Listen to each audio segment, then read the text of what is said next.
एकदा असाच विचार करत होतो आणि खूप पैसे आपल्याला पाहिजेत आणि ते खूप पैसे कुठे आहेत. मी होती मोमेंटला, पण मी असं विचार करत होती की हे सगळं मी इन्स्टावर पाहायची दुसऱ्यांचा, म्हणजे दुसऱ्या हिरोईनचा हे सगळं, पण माझा पण आला. आणि हा खूप मोठा धोका असतो की ज्यावेळेस एक मराठी कलाकार हिंदी बोलतो तर ते कॉमेडी म्हणूनच घेतलं जातं. हा थॉट नव्हता आमचा की आपण कुणाचे तरी इन्स्टा फॉलोअर्स बघून आपण तिला सुरुवातीला अजिबात भीती वाटली नाही, हे खरं आहे, पण त्याच्यानंतर आम्हाला तिची भीती वाटत होती. तिला झपाटलं होतं. ये सूर्या बांदल सरकार, एंग्री यंग मैन, तेरे में कितना दम है, चल अभी तैरने जाना है. आम्ही पोहायला गेलो, ते बोलले तिकडे पोहायला गेलेत ना, दरवर्षी पावसाळ्यात 3 जण खपतात तिथे, 3 पोरं बुडतातच. नमस्कार, कलाकट्टामध्ये मी भावना शिंदे तुम्हा सगळ्यांचं मनापासून स्वागत करते. इंद्रजाल ही नवीन फिल्म आपल्या भेटीला येते आणि चित्रपटाची टीम आपल्यासोबत आहे. खूप खूप स्वागत आहे तुम्हा सगळ्यांचं. कसे आहात? मस्त, थँक्यू. नमस्कार, मस्त. आणि किती एक्सायटेड आहात, म्हणजे हे सगळं पहिलं आहे ना तुमच्यासाठी, नवीन आहे, चित्रपटाचं प्रमोशन करणं वगैरे सगळं. कसं वाटतंय आणि किती एक्साइटमेंट आहे? खूप भारी वाटतं, खूप मजा येते. 2-1 वर्षाचा प्रवास आहे, त्यानंतर आता आपली फिल्म थिएटरमध्ये येणार, तर एक्साइटमेंट आहे. खूप खूप भारी वाटते, खूप भारी फील होतं आहे. तुम्हाला काही बोलायचं? म्हणजे 2 वर्षात सिनेमापासून, पण त्याच्या आधी पण आम्ही जो एक जिथून ही ज्योत आम्ही सुरू केली, तर तिथून हे आपले प्रॉपर एक जवळपास 3 वर्ष आपण हे म्हणू. आणि एवढ्या दिवसाचं आपण एखाद्या गोष्टीसाठी सतत धावत राहतो युनिवर्ससाठी, की अरे इंद्रजाल सक्सेस आणि त्याचं प्रॉपर मेकिंग आणि त्याची ही सगळ्या गोष्टी. सो तो सगळा प्रवास म्हणजे आता जेव्हा मागे वळून बघतो तर तेव्हा असं वाटतं की बापरे, आपण खूप मोठं काहीतरी क्रॉस पार करून आलेलो आहे इथपर्यंत. पण ते दिवस जगताना असं वाटत होतं की नाही, ही फिल्म व्यवस्थितपणे चांगल्या पद्धतीने पूर्ण पार पडावी, हाच प्रवास करत इथपर्यंत आलेलो आहे. आणि ज्याच्यामुळे असं वाटतं की छान वाटतं आहे जे आता हा प्रवास बघून. सुरुवात मी खरं तर नामदेव सर तुमच्यापासून करते. या चित्रपटाचं लेखन तुम्ही केलं आहे, संवाद तुम्ही लिहिलेत. काय एक्सपिरियन्स होता? ही कथा तुमच्याकडे कशी आली आणि लिखाणाबद्दल काय सांगाल? कथा माझ्याकडे नाही आली, ती मला सुचली. हां, असं म्हणू शकतो की तुमच्या डोक्यात कुठून आली, हां, आहे की नाही. तर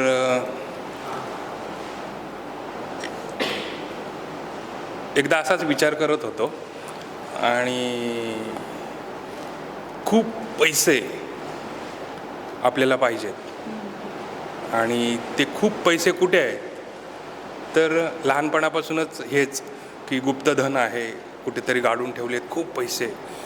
आणि कधी कधी असं पण वाटायचं की अरे कोणतरी पळत चालला आहे माणूस आणि त्याची बॅग आपल्याला सापडावी आणि त्यात खूप नोटा असाव्यात. तर हेच कुठेतरी लहानपणापासून बीज कोरलं होतं. मोठा झाल्यावर मग असं वाटलं की हे काय खरं नसतं, खूप मेहनत करायला लागते आणि पैसे कमवायला लागतात. बरं, ते मेहनत करून कमवलेले पैसे पण राहत नाहीत आपल्याकडे, खर्च होऊन जातात. पण मनात तेच होतं की एकदम जास्त पैसे आपल्याला हवे असतील तर आपल्याला काय कुठल्या मार्गाने आणता येतील. आणि म्हणून साधं सुचलं होतं की वीरप्पन मेला, म्हणजे त्याचा एन्काउंटर झाला आणि त्याच्यानंतर की तो सगळे पैसे जंगलातच ठेवून गेला. मग ते पैशाचं काय झालं असेल आणि ते पैसे जंगलात आहेत हे बऱ्याच लोकांना माहिती आहे. म्हणजे जंगलातल्या लोकांना माहिती आहे, पोलीस यंत्रणेला माहिती आहेत, फॉरेस्टच्या लोकांना माहीत आहे, किंवा जे माझ्यासारखा विचार करतात की अरे तिथं आहे त्यांना पण माहिती आहे की तिथे पैसे आहेत. मग ते पैसे काढण्यासाठी काय करायला लागेल हा बेसिक थॉट होता. आता सिनेमात वीरप्पनचा काही संबंध नाही, त्याला नंतर मी थोडीशी फॅन्टसी आणि थोडंसं वेगळं स्वरूप दिलं. वीरप्पनच्या जागी मी एक क्रांतिकारक आणला आणि गोष्टीला घेऊन गेलो ब्रिटिश काळात, की ज्या काळामध्ये आपले क्रांतिकारक म्हणजे आपलेच पैसे लुटलेलं, आपलं सोनं नाणं लुटलेलं, ज्यांनी कराच्या स्वरूपामध्ये असेल किंवा अनेक अशा गोष्टींच्या स्वरूपातून त्यांनी आपलं जे लूट केली होती भारताची, ते क्रांतिकारक त्यांच्याकडून लुटायचे आणि पुन्हा गरिबांना वाटायचे किंवा कुठेतरी दडवून ठेवायचे. हा त्याच्यामधला कॉन्सेप्ट आहे. आता ही झाली एकदम बेसिक रचना. आता त्याच्यात आज 2026मध्ये सुद्धा महाराष्ट्रामध्ये गुप्तधन काढण्याच्या अनेक अशा किस्से पसरत आहेत की त्याच्यासाठी ते कासव पाहिजे, मांडूळ पाहिजे, काळी हळद, काळा धोतरा, गर्भवतीची कवटी आणि ह्या अशा वस्तू जमा करण्यासाठी लोक मरत आहेत किंवा अशा जमवताना पकडली जाऊन जेलमध्ये सडत आहेत. तर त्यांनासुद्धा सांगण्याचा एक प्रयत्न आहे की बाबांनो, हे अशा गोष्टींमधून ते नाही मिळत. ते कोणाला मिळतं ते सिनेमात मी सांगितलं आहे, ते सिनेमात बघायला लागेल लोकांना. हां, मला असं वाटतं की मागची गोष्ट अशी होती. नक्कीच. पण खूप पैसे आले पाहिजे हा पहिला थॉट डोक्यात आला आणि कथा तुम्हाला सुचली. पण चित्रपट बनवायला खूप पैसे लागतात, त्यामुळे आपण प्रोड्युसरांना विचारूया कसं सगळं जुळलं, कारण पैसे जुळवणं फार मोठी गोष्ट आहे आणि नवीन कलाकारांना घेऊन ते जुळवणं खूप मोठी गोष्ट आहे. कलाकार नवीन आहेत. बरेच वेळा आपण इंटरव्ह्यूजमध्ये बघतो, मोठे स्टार्स बोलून गेलेत की तुमचा कंटेंट चांगला असेल ना तर फेस कोण आहे याला जास्त लोक आता प्रिफर करत नाहीत. त्यामुळं कंटेंट चांगला होता, सरांनी चांगल्या पद्धतीने मांडला आणि हे पॅसिनेट होते. यांची मेहनत मी बघत होतो की किती आहे. पहिली वेळ तर मी थोडंसं हे बोललो, नवीन आहेत, साहजिकच आहे, कोणाच्याही डोक्यात तोच येतं की नवीन आहेत, थोडंसं लेट्स गो करूया. पण नंतर ज्या टीमचं जे स्पिरिट होतं, पॅशनेट होते सगळे, ते बोललं करायला काही हरकत नाही. आणि पहिलं म्हणजे प्रोड्युसर बोलले की पहिलं बजेट बघतो, तर मी पहिलं बोललं चल जंगलामध्ये आहे, काही खर्च नाही, काय नाही, लाईट नाही, काय नाही, जायचं जंगलामध्ये, धावाधाव मस्त घ्यायचं. त्यावेळेला ते कुठलं जंगल वगैरे असे पिक्चर बघितले होते. म्हटलं की कमी खर्चामध्ये बसूया आपण आणि करूया, ह्या बेसवर सुरुवात झाली. पण सरांनी ज्या पद्धतीने जे मॅथॉलॉजी हे त्या जे एक्सप्लेन केलं ना, मग बोललं की नाही हे चांगलं आहे, इथे थांबणं गरजेचं आहे. मग सुरुवात केली तिथून आम्ही. आणि जो आहे आता जो पब्लिक बघतं आहे, हे ट्रेलरमध्ये दिसतं आहे, ते अगदी विचार केला होता त्याच्या पलीकडे जाऊन आम्ही पोचलेलो आहे. नक्कीच. पण मी खरं तर हिरोईनशी खरं तर बोलायला आवडेल की ना, प्रत्येकाला आपल्याला वाटत असतं सामान्य माणसाला की मोठ्या पडद्यावर यावं. आणि ट्रेलर लॉन्चच्या दिवशी तुम्ही असं म्हणताना दिसलात की या मंचावर मी एकांकिका केल्या आहेत आणि आता मोठ्या पडद्यावर येणं, लीड रोल म्हणून येणं ही खूप मोठी गोष्ट आहे दोघांसाठी सुद्धा. ही फिलिंग कशी आहे? ॲक्च्युली ज्या जागेवर आपण तो ट्रेलर लॉन्च इव्हेंट केला, ती रवींद्र नाट्य मंदिराची जागा, मिनी थिएटरची, त्याच इमारतीत मी अभिनयाचे धडे गिरवले. मी आदरणीय वामन केंद्रे सरांचा विद्यार्थी, तिथेच मी क्लासेस अभिनयाचे जॉईन केले होते, तिथे शिकलो. आणि तिथे त्या व्यासपीठावर किंवा त्या रंगमंचावर बऱ्याचदा मी एकांकिका, प्रायोगिक नाटकं तिथे परफॉर्म केली होती. तिथेच अनेक नाटकं पाहिली, पण उत्तम परफॉर्म तिथे मी पाहिले होते. आणि तिथेच आपल्या पहिल्या सिनेमाचा, तोही हिंदी, आणि असं कॅरेक्टर एवढं जबरदस्त, आणि त्याचा ट्रेलर इव्हेंट तिथे होतो आहे म्हटल्यावर साहजिकच तुम्ही माणूस आहात, तर त्या मानवी भावना उफाळून येतात. तशाच माझ्याही झालं थोडंसं. तर एक सर्कल पूर्ण झाल्याची ती भावना होती. म्हणजे आपण एक स्वप्न पाहतो आणि थिएटरचं बॅकग्राऊंड असल्यानंतर तुम्हाला माहिती आहे कसं कुठून कसं आपण येत असतो वगैरे असं, आणि काय करायला लागतं आपल्याला वगैरे. तर त्यामुळे मग एक सर्कल पूर्ण झाल्याची भावना होती. खूप भारी वाटत होतं.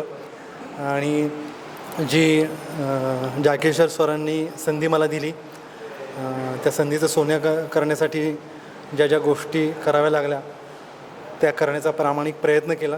त्यासाठी त्यांचं योग्य ते मार्गदर्शन लाभलं. आणि जर माझ्याकडून काही थोडंसं चांगलं बरं झालं असेल तर त्याचं सगळं श्रेय दिग्दर्शकांचं आहे. माझं खरंच अगदी मी हे बोलायला नाही बोलत आहे, त्यांनी विश्वास ठेवणं, त्यांनी मला ते सांगणं, त्यांना कॉन्फिडन्स देणं आणि ते माझ्याकडून करून घेणं, हे सगळीकडेच पाहायला मिळत नाही. So thank you sir. थँक्यू, तुम्ही विश्वास दाखवून करून घेतलं त्याबद्दल. शनाया, क्वेश्चन काय होता? की हिरोईन म्हणून तू येतेस मोठ्या पडद्यावर आणि पहिलं चित्रपट आहे, पहिलं काम आहे, काय फिलिंग आहे आणि घरातल्यांची काय रिॲक्शन होती? फीलिंग खूप सरियल आहे. म्हणजे कधी कधी असं विश्वास नाही होत, स्पेशली जेव्हा मी ट्रेलर लॉन्चला आली. मी होती मोमेंटला, पण मी असं विचार करत होती की हे सगळं मी इन्स्टावर पाहायची म्हणजे दुसऱ्या हिरोईनचा हे सगळं, पण माझा पण आला आणि मी समोर आहे. ते ऑब्व्हियसली सरियल मोमेंट होता माझ्यासाठी. विश्वास नव्हता मला की अरे एवढं मोठं मी काय करणार आहे. आणि जेव्हा मला हे संधी मिळाली तेव्हा मी मॉडलिंग करत होती. माझा ॲक्टिंगचा काय एक्सपिरियन्स नव्हता, पण I am a natural actor, I believe that. पण काही संधी नाही मिळालेली मला. तर मला जॅक सरांनी एवढं मोठं मला म्हणजे कॉन्फिडन्स दिलेत की तू करू शकते म्हणून. तर मी बोलली की ठीक आहे, लेट्स ट्राय, आणि मी केलं. आज तो येतो आहे. मग माझ्यासाठी हे खूप जास्त इमोशनल मोमेंट आहे आणि मी ग्रेटफुल फील करते, मी ब्लेस्ड फील करते आणि रोज मी ग्रॅटिट्यूड शो करते towards universe, towards all these people who are standing here. नक्कीच. आणि त्या दिवशी आम्ही ट्रेलर पाहिला, कमाल ट्रेलर खरं तर झाला आहे. आणि जे कलाकार आता इथे उभे आहेत ना, ते तुम्ही चित्रपटात नाही ओळखणार, इतके वेगळे दिसत आहेत. दर्शना खूप वेगळी दिसतेस, काय सांगशील, तुझा अनुभव कसा होता? ॲक्च्युली ऑफकोर्स तुम्ही आता पोस्टरमध्ये, ट्रेलरमध्ये, टीझरमध्ये बघितलं, माझं लुक खूप रॉ आहे. आणि ॲक्च्युली तेच चॅलेंज होतं आमचं, की तिचं जो असेन्स आहे एका त्या कॅरेक्टरचं, ते जितकं डेप्थमध्ये जाऊन आपल्याला काढता येईल. Not only like look wise, म्हणजे लुक वाईज तर ठीक आहे, म्हणजे ते टेक्निकल होतं की बाबा पूर्ण ब्लॅक करून टाकलं, माझ्या फेसला पण टोन डाऊन करून टाकलं, गोंदलं गेलं, अलता लावला आहे, बेअर फूट आम्ही चालतो आहे वगैरे, ते सगळं ठीक आहे. पण त्या कॅरेक्टर करत असताना त्याची डेप्थ पण आम्ही शोधून काढली, त्याचा असेन्स आम्ही शोधून काढला आणि थ्रूआऊट तो फिल्म दिसतो तुम्हाला. आणि म्हणजे मीच नाही, इनफॅक्ट आमचे जे विलन प्ले करत आहेत यशजी, जित्ता स्वामी म्हणून ते कॅरेक्टर करत आहेत, ते पण म्हणजे अप्रतिम आहेत. ते इतकं स्ट्रॉंगली त्यांनी पोर्ट्रे केलं त्यांचं कॅरेक्टर, ते इतकं शार्प होतं, त्याच्या नजरेतच कळतं की how involved he is in the role. आणि ते बघून ॲक्च्युली ते खूप इन्स्पायरिंग पण होतं की नाही, आपल्याला पण असंच व्यवस्थित त्या पद्धतीने करायचंच आहे role. It was all because of the director sir, writer सरांनी इतकं अप्रतिम कॅरेक्टर लिहिलेलंच आहे आणि टीमवर्क होतं ते शेवटी. तर ते आमचे लुक आणि आमचं जी डेप्थ आहे कॅरेक्टरची ती अगदी दिसते आहे, पोस्टर म्हणा किंवा ट्रेलर म्हणा, टीझर म्हणा. येस. आणि एक अजून सांगायचं हिचं विशेष कौतुक म्हणजे सरांनी इतकं छान तो सिक्वेन्स, तिचा रोल एक खूप व्यवस्थित लिहिलेला होता. पण हिचं एक काय म्हणतात त्याला, की ते कॅरेक्टरायझेशन, ते फक्त आपण गेटअप चढवून काय म्हणतात त्याला, फक्त ते कॅरेक्टर प्ले नाही करायचं की ते कॅरेक्टर आहे तिकडलं आणि ती बोलत आहे हिंदी, तर एवढं नको. तर तिने तिच्या मारवाडी मैत्रिणीकडून ते सगळं ट्रान्सलेट करून घेतलं आणि ती डिक्शन, ते कमांड त्या शब्दांवरची आणि त्या शब्दांना समजून ते वाक्य बोलणं, म्हणजे बऱ्याच वेळेला वाटायचं की ही जेव्हा ॲक्शन म्हटल्यानंतर ही डायलॉग डिलिव्हरी व्हायची तिची, ती इतकं विसरून जायचो ही दर्शना आहे, ही मराठी आहे, ती हे म्हणजे ते क्लास होतं. म्हणजे तुम्ही इवन फिल्ममध्ये पण ते अनुभवाल, ते ती ज्या पद्धतीने तिचे जे मेन प्रोनाऊन्सिएशन ते खूप ग्रेट होतं ते. नक्कीच. पण हा तुम्ही सगळे कलाकार, शनाया सोडली तर मला वाटतं सगळे कलाकार मराठी आहेत आणि चित्रपट हिंदीत येतो आहे. आपण कितीही हिंदी चांगलं बोलत असलो तरी आपल्या मराठी लोकांचं हिंदी थोडं वेगळं असतं. तर तुम्ही लेखकसुद्धा मराठी आहात, तर तुम्ही ते संवाद हिंदीत लिहिलेत आणि तेवढा न्याय तुम्हाला ट्रेलर पाहून किंवा चित्रपट पाहून वाटतोय की हां नाही, या भाषेला मराठी कलाकारांनी आपल्या न्याय दिला आहे? ती काळजी आम्ही घेतली, कारण हा खूप मोठा धोका असतो की ज्यावेळेस एक मराठी कलाकार हिंदी बोलतो तर ते कॉमेडी म्हणूनच घेतलं जातं. मग इतर भाषिकही कॉमेडी म्हणूनच घेतात आणि आपणसुद्धा मराठी बोलायला लागला की हे कॉमेडीचं वाटतं आपल्याला. त्यामुळं ती एक छाप पडली आहे. तर तसं होऊ नये म्हणून आम्ही खूप काळजी घेतली. त्याच्यासाठी आम्ही सगळ्यात आधी तर ती भाषा एक्सपर्टकडून समजून घेतली लिखाणातच, की ह्याचे उच्चार काय आहेत. मग आता पर्टिक्युलर ती राजस्थानमधून आली आहे तर तिचे उच्चार वेगळे असतील. आता त्यातल्या त्यात माझं पात्र जे होतं ते महाराष्ट्रातलंच होतं. त्यामुळे मी जशी भाषा बोलतो तशी आणि त्याच्यात थोडा सुधार करण्याचा प्रयत्न केला, पण माझ्या कॅरेक्टरला ती परफेक्ट जात होती. राहिला प्रश्न बाकीच्या कलाकारांचा, तर त्यांच्याकडून ते करून घेतलं गेलं म्हणजे. आणि तुम्ही ट्रेलरमध्ये बघाच, म्हणजे कुठेही तुम्हाला असं वाटणार नाही की याच्यामध्ये हे हिंदी कलाकार आहेत, हे कसलेले हिंदीच कलाकार आहेत असं वाटेल तुम्हाला, मराठी कलाकार नाहीत असं वाटणार. तर ह्याच्या मागे यांचीसुद्धा जी क्युरियोसिटी आहे की बाबा काही राहिलं नाही पाहिजे आपल्याकडून, काही कमतरता नाही राहिली पाहिजे. ही जी म्हणून ही नवी जी फळी आहे ती यासाठी चांगली वाटली तिथं की जे नवं आहे, चांगलं आहे आणि ज्याला करण्याची मेहनत करण्याची इच्छा आहे त्या सगळ्या लोकांना आम्ही परफेक्ट तिथं कास्ट केलं. आणि त्याचं फलद्रूप म्हणजे तुम्ही जो ट्रेलर बघितला आत्तापर्यंत, आता ट्रेलरच्याच दिवशी असं वाटत होतं की सिनेमाच बघावं. आणि खरं सांगतो म्हणजे अगदी मनापासून सांगतो की फिल्म लिहिल्यापासून तिचे ड्राफ्ट केले, त्याच्यानंतर ती ब्रेकडाऊन केलं, शूट करून आल्यावर ती एडिट केल्यावर डबला गेलो, डब करून आलो, रीडब केलं. पूर्ण प्रोसेस खूप अशी थकावणारीच होती, मोठी होती. हे सगळं झाल्यावर त्या दिवशी सगळ्यांच्या समोर थिएटरमध्ये ट्रेलर बघायला बसलो. ट्रेलर बघायला बसल्यावर मला असं वाटलं मी वेगळाच सिनेमा बघतोय, मी नाही आहे त्याच्यात. म्हणजे हे इतकं भारी वाटतं की अरे आता सिनेमा दाखवा मला, अशी तिथं भावना झाली होती. इतकं ते काम चांगलं झाले.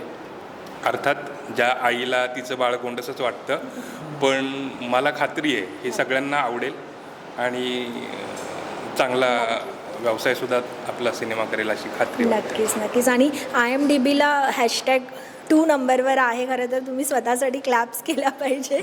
आणि काय फिलिंग आहे याबद्दल कोणाला बोलायला आवडेल? IMDb हां म्हणजे एक इंडस्ट्रीमध्ये म्हटल्यानंतर IMDb हा एक मोठा टॅग आहे. एक वेळ होती की आपल्या नावासमोर IMDb लागावं ही एक मोठी धडपड राहायची की असं कुठलं काम करावं, असं काय व्हावं की ज्याच्यानंतर आपल्या नावामागे IMDb लागेल. पण झालं, तेही झालं. पण त्याच्यानंतर फिल्म IMDbच्या रँकमध्ये 2nd नंबरला यावी हे एक अनएक्सपेक्टेड थिंग होते. म्हणजे हा विचारच नव्हता की आपण त्या मांदियाळीत बसू पण शकतो. म्हणजे की हे अनएक्सपेक्टेड होतं आणि प्राऊड मुमेंट होता जेव्हा आम्हाला आमचं जे PR टीम त्यांनीच जेव्हा आम्हाला ही न्यूज दिली. ते आमच्या मोस्ट अँटिसिपेटेड फिल्म ह्याच्या झोनमध्ये. आणि आमच्यापेक्षा जास्त ते एक्सायटेड होते की हे वाटलं की अरे वा, हे किती चांगली गोष्ट आहे ना की आपण तो आनंद जस्ट ऐकतो आणि तो काय म्हणतात त्याला एक्सप्रेस करायच्या आधीच ते आनंदित होऊन आपल्याला सांगतायत.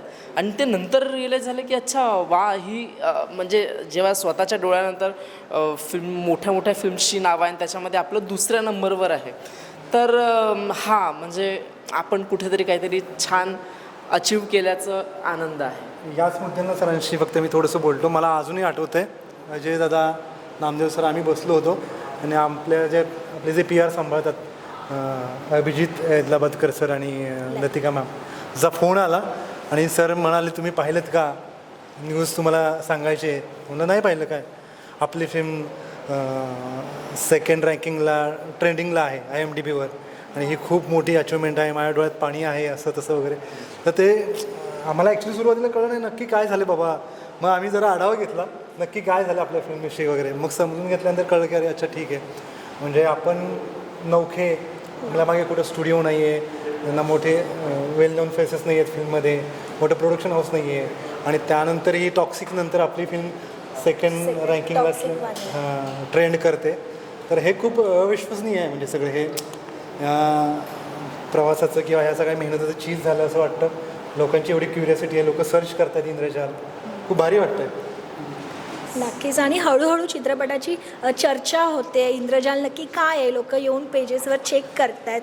आणि तुम्ही म्हणतायत की आम्ही सगळे नवीन आहोत. पण जेव्हा नवीन असल्यावरती, कारण सध्या ना हाही एक ट्रेंड आहे की फॉलोवर्स पाहून कलाकारांना चित्रपटात घेतलं जात आहे. आणि एकीकडे नवीन चेहरे तुम्ही संपूर्ण एक मोठी फिल्म हिंदीत घेऊन येत आहेत, याबद्दल काय बोला?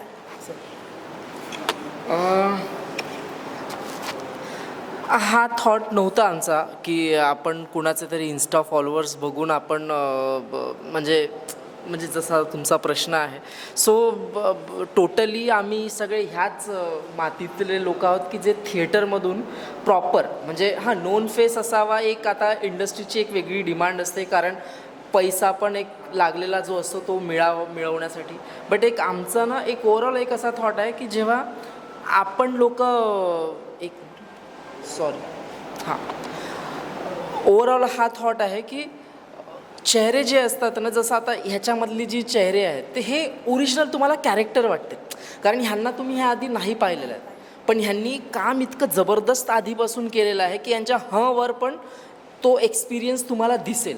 म्हणजे त्यांच्या नजरेवर म्हणा, त्यांच्या चालण्या बोलण्या वावरण्यावर सगळ्याच याच्यावर तुमचा तो एक्सपिरियन्स असेल. त्याच्यामुळे ते कॅरेक्टरना जिवंत वाटते. म्हणजे हा कोणीतरी तुम्ही, कारण महेश निकमला ह्याच्या आधी नाही पाहिला किंवा महेश निकम म्हणून नाही ओळखत तुम्ही, पण हा तुम्हाला महेश निकम नाही तर सूर्या बांधल सरकार वाटेल. तर ह्याच्यासाठी आम्ही सगळ्यांनी ती पूर्ण काळजी घेतलेली आहे. सो आपल्याला कोणीतरी काहीतरी करून ठेवलं आहे म्हणून त्याच्यावर आपल्याला सिनेमा नाही हे करायचं आहे. आपल्याला आपल्याजवळ काय आहे, आपण किती करू शकतो, आपल्यात किती ऐपत आहे, आपण त्याच्यानुसार सिनेमा करण्याचा प्रयत्न केलेला आहे. नक्कीच. आणि खरं तर रिअल लोकेशनवरती चित्रपट शूट झाला आहे, गुफा वगैरे सगळं खरं होतं. तर तिथे जंगल म्हटल्यावरती किती आपल्यासमोर आव्हानं येतात. हिरोईनला खरं तर विचारायला आवडेल, शनाया किती भीती वाटली होती तिथे शूट करताना वगैरे? स्टार्टिंगला भीती वाटलेली, पण त्यानंतर एकदम आम्ही वर्कशॉप पण तिकडेच केलेलो ना, तर वर्कशॉपला भीती वाटलेली मला. पण वाईल शूटिंग आम्ही एकदम हॅबिच्युअल झालेले आहेत. म्हणजे आपलं घर आहे असं. हां, ॲक्च्युअल ट्रिपला आलेत आम्ही आणि पूर्ण टिफिन वगैरे पॅक करून वर्कशॉपला एकदम वरती जायचं, क्लाइम्बिंग करायचं, इकडे तिकडे सगळं वॉटरफॉलचं पाणी आम्ही पिलो आहे. तर तसं वाटत नव्हतं, म्हणजे काय हे नव्हतं, काय म्हणतात, हॉरिफाईंग नव्हतं काय, चांगलं. या विषयावर कोणाला? सरांचे तिला सुरुवातीला अजिबात भीती वाटली नाही, हे खरं आहे. पण त्याच्यानंतर आम्हाला तिची भीती वाटत होती. तिला झपाटलं होतं खरोखर. म्हणजे आता काही लोकांचा याच्यावर विश्वास आहे किंवा नाही माहीत नाही, पण आम्हाला तेवढं तिथं एक जाणवलं की काहीतरी एक वेगळी पण एनर्जी असते. म्हणजे कधीकधी एखाद्या जागेवर गेल्यावरच बघा तुम्हाला कधीतरी प्रसन्न वाटतं आणि कधीतरी एकदम डाऊन वाटतं. तर तिथे असं मिक्सचर होतं जरा. म्हणजे काही जागा चांगल्या जिथं चांगलं वाटायचं, काही जागा जिथं सांगितलं होतं की तिकडे जाऊ नका, तिकडे ती गेलेली. आणि त्याच्यानंतर एक आणि सिनेमाचं शूटिंग सुरू होणार दुसऱ्या दिवसापासून, तर तिच्या आदल्या दिवशीच ती थोडीशी सुन्न हरवलेली अशी दिसली आम्हाला. मग आम्ही थोडंसं तिचं काउन्सिलिंग म्हणा किंवा ते मला अगदी, काय ते काहीतरी घालायला मला दिलेलं, तिला तावीज दिलेला. तावीज दिलेले. आता तो तावीज कुठून आणला होता मी सांगतो. तिचं काय असतं की कधी कधी बघा मानसिक आधार मिळाला तरी माणूस बरा होतो. म्हणजे बरेचसे आजार मानसिक डोक्यातच येतात आधी. तर म्हटलं आता कुठे जायचं, तर मी एक काळा धागा आणला आणि आत्ता सांगते तुला, ते दालचिनी असते ना, दालचिनी, ती काडी घेतली गोल, ती त्याला बांधला आणि म्हटलं हा भारून आणलाय एका भक्ताकडून, आता तुला बरं वाटेल, फक्त तुझं कुलस्वामी जे असतील त्याचं नाव घे. आणि असं हे करून तिला दिलं तर तिला थोडासा आधार. नंतर तिला मी विचारलं तुझा कुलस्वामी, हा मम्मीला विचारते वगैरे, तर तिला ते बरं वाटायला लागलं. तर असं तिकडे ती पण भूमिका मीच केली आहे बाबाची. तर तिला बरं वाटलं ती त्याच्यानंतर. चुकून गेली आणि ह्यांनी मला मुद्दाम पाठवलं. म्हणजे एका दिवशी शूटिंग संपलं आमचं, 7 वाजता आम्ही हॉटेलला आलो आणि हे म्हणाले की हे सूर्या बांधल सरकार, एंग्री यंगमॅन, तेरे में कितना दम है, चल अभी तैरने जाना है.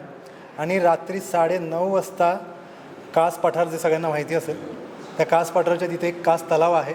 9:30 वाजता ह्यांनी मला, आपले जे जत्त सोमे आहेत, आमच्या दोघांना चुरण दिलं, खूप मोठे हे दिले. आणि मला माझं डेअरिंग बघण्यासाठी, कॅरेक्टरमध्ये किती तू बोलतोस ना सूर्या बांधलसारखा पोर्ट्रे करतोस ना, बघू चल पोहून दाखव.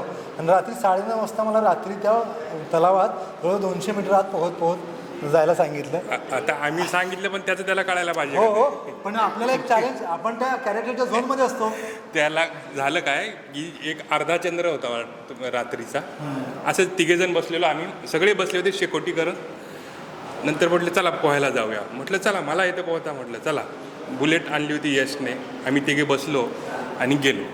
गेल्यावर तलावाच्या तिथे गेलो. मग ह्या दोघांनी कपडे काढली. म्हटलं चला मी पण येतो. पण म्हटलं अरे काय घ्या इकडे, काय आलं दुसरं तर सांगायला तरी जायला मी राहतो.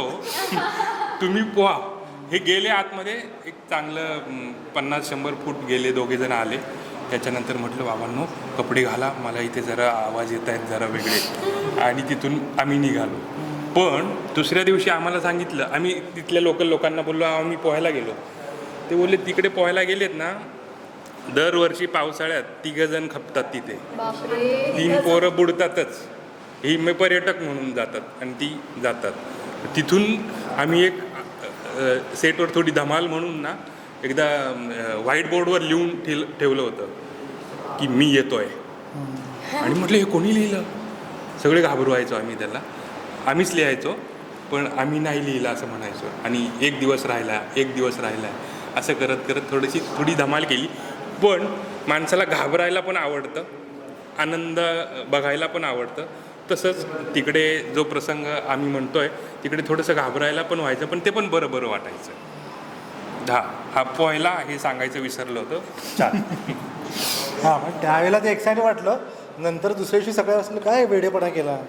समजा तिथं मगर वगैरे असते किंवा काय असते किंवा काय, ठीक आहे होतं अशा गोष्टी, मजा आली. पण नंतर मग दुसऱ्या दिवशी असं वाटलं की काहीतरी फालतूगिरी केलं. ॲक्च्युली जंगलात शूट बोललं की सगळ्यात जबाबदारी असते प्रोड्युसरची.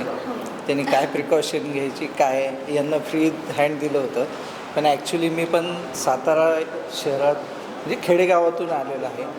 परिस्थितीची साधारणतः सर्वच जाणीव होते की बाबा आता गुफेमध्ये जर शूट आहे तुमचं, त्याच्यावर इन्सेंट असतात वरचे, ते पडले अंगावर तर त्याच्यासाठी काय प्रिकॉशन, म्हणजे डॉक्टरची गरज नाही तिथे.